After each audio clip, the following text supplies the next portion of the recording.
Hello, and welcome to my new channel, which is the new series, Serial Horror, for the horror enthusiasts. Today's discussion will be on the real-life Leatherface, Ed Gein. Ed Gein was known as the Butcher of Plainfield. His killing spree started in 1954 at the age of 48 through 1957, when he was eventually caught. He lived in a 155-acre farmhouse in a very small town in Wisconsin with his mother, Augusta.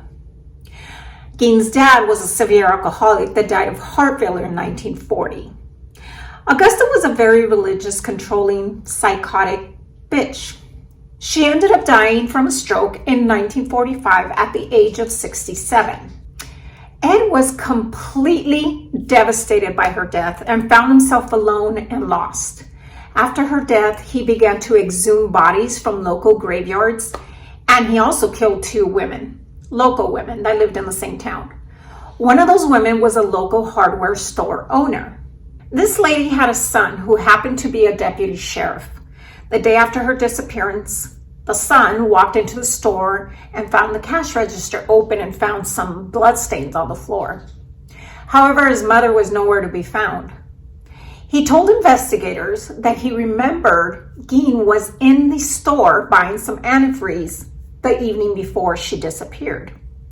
And he was to pick up the antifreeze the next morning. Investigators then went to search for Gein and arrested him. They then went to search the Gein farm. And when they arrived, to their horrific dismay, they did not expect to find the mutilated bodies of 9 women, including the decapitation body of his own mother. She was hanging upside down by her legs with ropes and tied around her ankles and wrists. She was shot in the head by a .22 caliber rifle. And that's not all. They also found a plethora of human remains in, well, curious projects. He made silverware from human bones, several chairs upholstered by human skin. He made masks from facial skin from the women, a belt made from female human nipples. Yeah, that's what I said. And 9 vulvae were found in a shoebox. This is just a fraction of what they discovered that day. Now, interestingly enough, all these corpses that he exhumed all resembled his mother. In his sick, twisted mind, he wanted to recreate and become his mother. So he began to make a suit so that he could wear and feel like he can literally crawl into her skin. So in 1957, his trial began, but he was found mentally incompetent and unfit for trial. But in 1968, his second trial began, and he was eventually found guilty for only one of the murders, but was found legally insane and was sent to a psychiatric institution where he spent the rest of his life.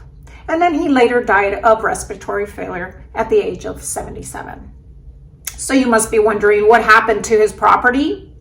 Well, his possessions were sold at an auction because I don't know who would want to buy that, but I'm sure there's people out there that would want to buy his possessions.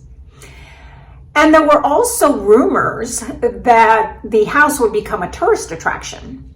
However, that never happened because the house was destroyed by a fire that was literally set about 75 feet from his house. This was speculation that it was arson, but it was never really officially determined. So this concludes this Serial Killer Sunday. There will be new videos every Sunday and Thursday.